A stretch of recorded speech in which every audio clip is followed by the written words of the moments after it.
तो मूवी की शुरुआत होती है एक बारटेंडर बॉब से, जिसने हमें बताया कि इस शहर के बार्स को यहाँ के माफिया बॉस अपने हिसाब से कंट्रोल करते हैं।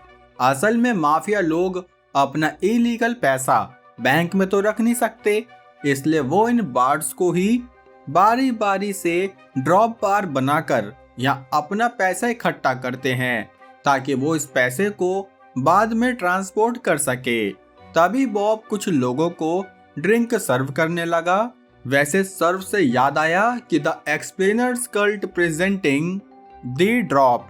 नाउ बैक टू स्टोरी, जहां में पता चला कि पहले बॉब इतना तगड़ा किलर था कि उसने सर्व के नाम पर सिर्फ लाशें ही सर्व की थी, पर अब वो अच्छाई के रास्ते पे चलते हुए यहाँ से अपने घर जाने लगा।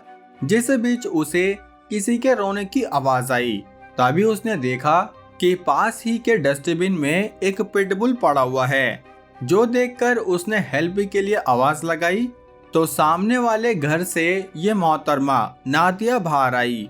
अब नादिया ने भी जब पिटबुल की हालत देखी तो उन दोनों को अपने घर में ले गई, जहां उसने बताया कि पहले वो एक वेट का काम करती थी, इसलिए उसने बड़ी आसानी से पिटबुल की मरम्मत शुरू करी। लेकिन तभी उसने बताया कि ऐसा लगता है जैसे इस बेचारे को किसी ने बहुत मारा हो। जो सुनकर बॉब बोला कि जरूर इसके मालिक ने इसे मार पीट कर फेंक दिया, लेकिन अब सवाल ये था कि इसे पालेगा कौन।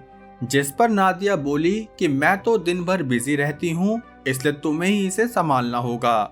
जबकि बॉब तो भाई साहब खुद लोगों को दारू पिलाता था, तो वो इसका क्या ध्यान रखेगा। लेकिन फिर भी उसने नादिया से कहा कि तुम मुझे 2 दिन दो, उसके बाद मैं खुद आकर इसे ले जाऊंगा, जिसके लिए ना चाहते हुए भी नादिया मान गई। साथ ही मैं बता दूं कि जब ये दोनों इस घर में आए तब इन पर कोई नजर रख रहा था। अब ये कौन है वो हमें आगे पता चलेगा। बस अभी आप वीडियो को लाइक करके बने रहिए। यहाँ अगले दिन बॉब ने अपने कजन टॉम से पूछा कि क्या मुझे एक पप्पी को अडॉप्ट करना चाहिए। तब टॉम बोला कि है, अब एक लेजेंडरी किलर कुत्ता पालेगा। असल में टॉम उसी बार का मैनेजर था जिसमें कि बॉब काम करता। तब ये सुनकर बॉब भी चुपचाप बार में काम करने आ गया। जहां अचानक से यहाँ 2 रॉबर घुस आए, जिन्होंने टॉम को गन पॉइंट पर लेकर उससे अपने बैग में पैसे भरवा लिए। तभी बॉब ने देखा कि एक रॉबर ने खराब घड़ी पहनी हुई है जिसमें कि 9 पाँव बच रहे थे, लेकिन फिर भी अभी उसने उन रॉबर्स को यहाँ से जाने दिया, क्योंकि वो रॉबर्स थोड़ा सा ही पैसा लेकर भागे थे।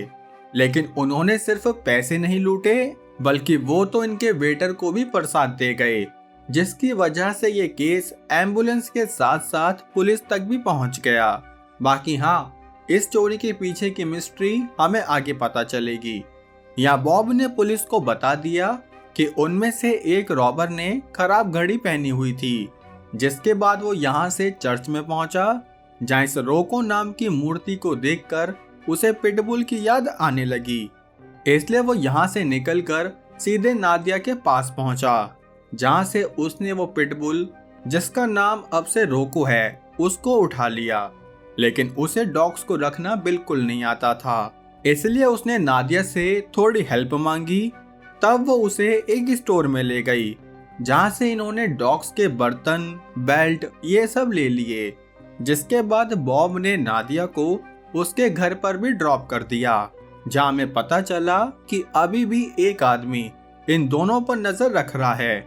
दूसरी तरफ टॉम चुपके से एक आदमी के पास पहुंचा, जहाँ में पता चला कि असल में वो बार वाली रॉबरी खुद टॉम ने ही कराई थी, ताकि वो बार ओनर का पैसा हड़प सके। साथ ही ये तो बस एक डेमो रॉबरी थी, ताकि ये लोग ड्रॉप बार वाले दिन, मतलब जिस दिन माफिया बॉस का मोटा पैसा बार में आएगा, उसी दिन वहां आसानी से चोरी कर सके। लेकिन तभी टॉम ने रॉबर को समझाया कि तुम्हें हमारे वेटर को इतना नहीं मारना चाहिए था, क्योंकि इसकी वजह से बेमतलब में पुलिस भी इस केस में आ गई। साथ ही अपने दूसरे रॉबर से कह देना कि वो अपनी खराब घड़ी बदल ले, क्योंकि उसकी घड़ी को बॉब ने देख लिया था। अब अगले दिन ये दोनों बार के सामने से बर्फ हटाने लगे कि इतने में यहाँ इस बार का ओनर चार्ली आया, जो कि असल में एक माफिया बॉस था। तब उसने इन दोनों को एक बॉडी दिखाई कि मैं तुम दोनों का भी यही हाल करूंगा अगर तुम उन रॉबर्ट से मेरा पैसा वापस नहीं लाए। जो सुनकर ये दोनों एकदम शांत रहे, जबकि चार्ली नहीं जानता था कि अगर बॉब अपनी पर आ गया तो इस चार्ली को चारों खाने चित कर देगा। खैर, अब वो रोको को घुमाने पार्क में पहुंचा, जहाँ इनको देखकर नादिया भी आ गई, जिसने बॉब से कहा कि जब तुम बिजी हो तो मैं रोको का ख्याल रख सकती हूँ, जिसके लिए इन दोनों के नंबर भी एक्सचेंज हो गए। हालांकि रोको का तो बहाना था, असल में इन दोनों को एक दूसरे से चक्कर चलाना था, जो कि बड़ी आसानी से चल भी गया। रोको भी लाइक, मेरी शक्तियों का गलत इस्तेमाल हो रहा है माँ। खैर, अब ऐसे ही एक दिन नादिया अपने घर को भाग गई, जहाँ अचानक से वही आदमी एरिक आया, जो कि नादिया और बॉब को चुपके से देख रहा था। तभी एरिक बॉब से ये कहकर चला गया कि रोको तो बिल्कुल आपकी तरह दिखता है, मतलब क्यूट। खैर, तब बॉब भी अपना गुस्सा पीते हुए वापस घर पर आया, जहाँ अचानक से किसी ने उसका डोर नॉक किया। तब बॉब ने जाकर देखा तो यहाँ वो एरिक आया था, जो कि रोको को अपना कुत्ता बताने लगा, जिसको प्रूफ करने के लिए उसने रोको का एडॉप्शन सर्टिफिकेट भी दिखा दिया। लेकिन बॉब अब रोको को नहीं देना चाहता था, इसलिए एरिक बोला कि मैं चाहूं तो तुम्हें एक झूठे केस में पुलिस के हाथों पकड़वा सकता हूं, क्योंकि तुमने मेरे डॉग को किडनैप किया। लेकिन मैं ऐसा कुछ नहीं करूंगा अगर तुम अगले एक हफ्ते में मुझे $10,000 दे दो, वरना मैं तो इस छाते की तरह जब मर्जी रोको को भी यहाँ से ले जाऊंगा।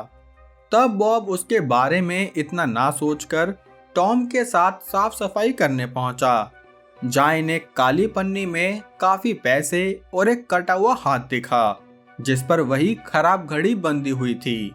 तब ये देखकर वो चौंक गए, लेकिन अभी वो इस मैटर को यहीं दबाना चाहते थे, इसलिए बॉब अपना बेहतरीन किलर होने का प्रूफ देते हुए उस हाथ को चमकीली पन्नी में पैक करने लगा। जिस बीच इस बार में एरिक भी दारू पीने पहुंच गया, लेकिन अभी टॉम ने उसे यहाँ से भेज दिया, और वो तो शुक्र है इसने बॉब को हाथ पैक करते हुए नहीं देखा, वरना ये तो उसके आसपास भी नहीं भटकता। खैर, तब टॉम ने बॉब से कहा कि मालिक अब इतना कुछ कर ही दिया है तो इस हाथ को ठिकाने भी लगा देना, जिसके लिए बॉब रोको को लेकर समुद्र किनारे पहुंचा, जहां उसने वो हाथ पानी में फेंक दिया। लेकिन तभी यहाँ एक डिटेक्टिव आया, जो कि इनके बार की रॉबरी वाले केस पर काम कर रहा था। तभी डिटेक्टिव ने उससे पूछा कि क्या तुम एरिक को जानते हो? असल में एरिक ने 10 साल पहले काफी मर्डर्स किए थे, लेकिन जब पुलिस को कोई प्रूफ नहीं मिला तो उन्हें मजबूरी में एरिक को छोड़ना पड़ा। तब बॉब को भी एरिक पर थोड़ा शक हुआ।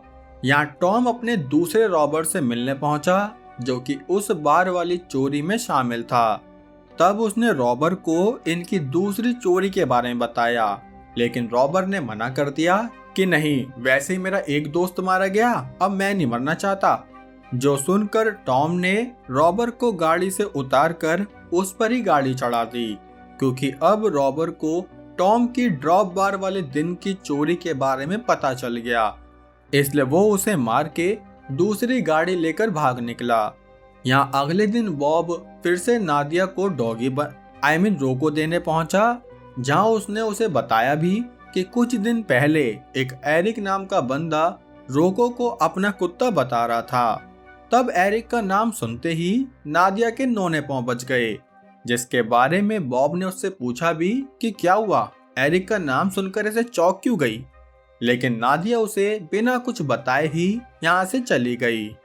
तब बॉब भी वापस अपनी जॉब पर पहुंचा, जहाँ आज इनका माफिया बॉस चार्ली भी आया, जिसने बताया कि अगले 2 दिन में इस बार को ड्रॉप बार बनाया जाएगा, जिसका मतलब यहाँ काफी माफिया बॉस का मोटा पैसा आने वाला है। जो सुनकर टॉम के कान खड़े हो गए, क्योंकि अब उसकी रॉबरी का इंतजार खत्म हुआ। यहाँ शाम होते ही बॉब दोबारा नादिया से मिलने पहुंचा, जहां उसने अपने घर में बुलाकर बताया कि असल में एरिक पहले उसका एक ऐसा बॉयफ्रेंड था जिसने नादिया को खूब मारा पीटा, लेकिन अब वो उसके साथ नहीं रहना चाहती। ये कहते हुए वो काफी सैड भी हो गई, जो देखकर बॉब उसका मूड ठीक करने के लिए उसे ड्रिंक पर ले गया, जिससे कि नादिया के साथ साथ काफी टाइम बाद बॉब ने भी अपनी जिंदगी में थोड़ी हैप्पीनेस फील करी। जिसके बाद ये दोनों अपने अपने घर पहुंचे, जहां बॉब ने अपने घर में देखा कि एरिक जिस छाते को अपने साथ ले गया था अब वो वापस आ गया है, जिसका मतलब कि उसके पीछे से यहाँ एरिक आया था। तब बॉब समझ गया कि ये एरिक किसी दिन रोको को भी यहाँ से उठाकर ले जा सकता है, इसलिए एक बार उससे बात करनी होगी, जिसके लिए वो अगले ही दिन एरिक के घर पर पहुंचा, जिसका पता उसे नादिया से चल गया था। तब एरिक उसे धमकी देने लगा कि अगर मुझे पैसे नहीं मिले तो मैं रोको को वापस लेकर उसे तुम्हारे सामने ही मार दूंगा। कितना हरामी है ये। खैर, तब टॉम ने उसे प्रॉमिस किया कि तुम टेंशन मत लो, मैं जल्दी तुम्हें $10,000 दे दूंगा। अब ये कहकर वो टॉम के पास पहुंचा, क्योंकि अब टॉम ने भी अपनी बीमारी का नाटक शुरू किया ताकि वो ड्रॉप बार वाले दिन रॉबरी को अंजाम देकर यहाँ से भाग सके। उल्टा वो तो बॉब से कहने लगा कि मनी लॉन्ड्रिंग वाले दिन माफिया बॉस के पैसों का थोड़ा ज्यादा याद रखना, जो सुनकर बॉब बोला कि मैं नहीं चाहता तुम दोबारा से कोई रॉबरी प्लान करो, जिससे टॉम और हमें पता चला कि बॉब पहले ही समझ गया था कि पिछली रॉबरी के पीछे भी टॉम का ही हाथ है। इसलिए उसने उसे वार्निंग दी कि अगर तुमने ड्रॉप बार वाले दिन कुछ भी किया तो माफिया बॉस तुम्हें कभी नहीं छोड़ेंगे। लेकिन फिर भी उसकी बातों का टॉम पर उतना ही असर हुआ जितना आप पर मेरी सब्सक्राइब वाली लाइन का होता है। खैर, अब टॉम यहाँ से एक बार में पहुंचा जहां उसकी मुलाकात एरिक से हुई। तब हमें पता चला कि टॉम ने अपना नया रॉबर एरिक को ही चुना है, इसलिए वो उस दिन इनके बार में आया था। लेकिन यहाँ पहुंचकर टॉम ने उसे वार्निंग दी कि तुम ड्रॉप बार में रॉबरी के अलावा कुछ मत करना, वरना वो बॉब तुम्हारी ठाक्की टिक्की कर देगा। तब एरिक ने प्लान किया कि वो बॉब को कंट्रोल करने के लिए अपने साथ नादिया को लेकर जाएगा, इसलिए वो यहाँ से नादिया के घर में पहुंचा, जहाँ पहले तो वो उससे अपने किए की माफी मांगने लगा, लेकिन जब वो नहीं मानी तो फिर एरिक ने उसे धमकी दी कि अगर तुम मेरे साथ बार में नहीं गई तो मैं उस रोको और बॉब को भी मार दूंगा। जो सुनकर नादिया ने डरते हुए बार में आने के लिए हाँ कह दी।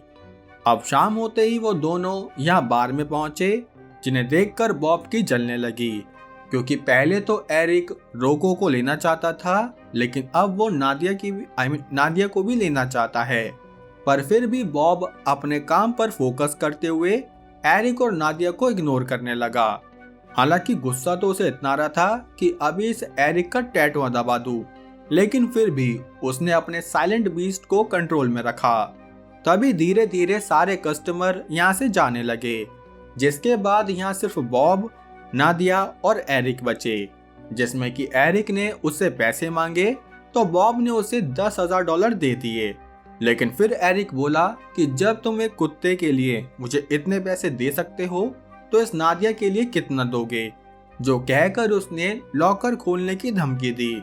लेकिन तब बॉब ने बड़े शांत दिमाग से उसे समझाया कि देख बेटा, गोटे चाहे कितने बड़े हो जाए रहते।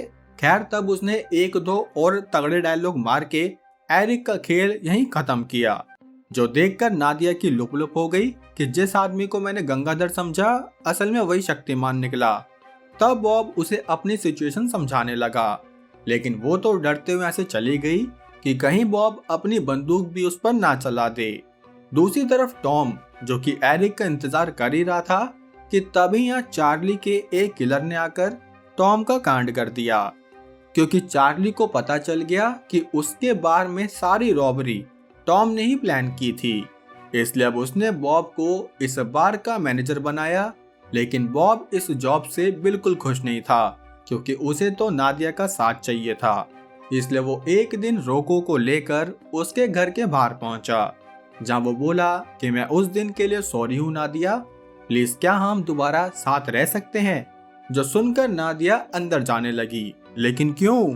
क्योंकि ठंड बहुत है ना भाई, इसलिए वो बॉब के साथ चलने के लिए जैकेट लेने अंदर गई। लेकिन आप यहाँ से जाने से पहले लाइक सब्सक्राइब की घंटी बजा कर जाना दोस्तों। बाकी हम मिलेंगे शाउट आउट के साथ अगली वीडियो में, तब तक के लिए जय हिंद।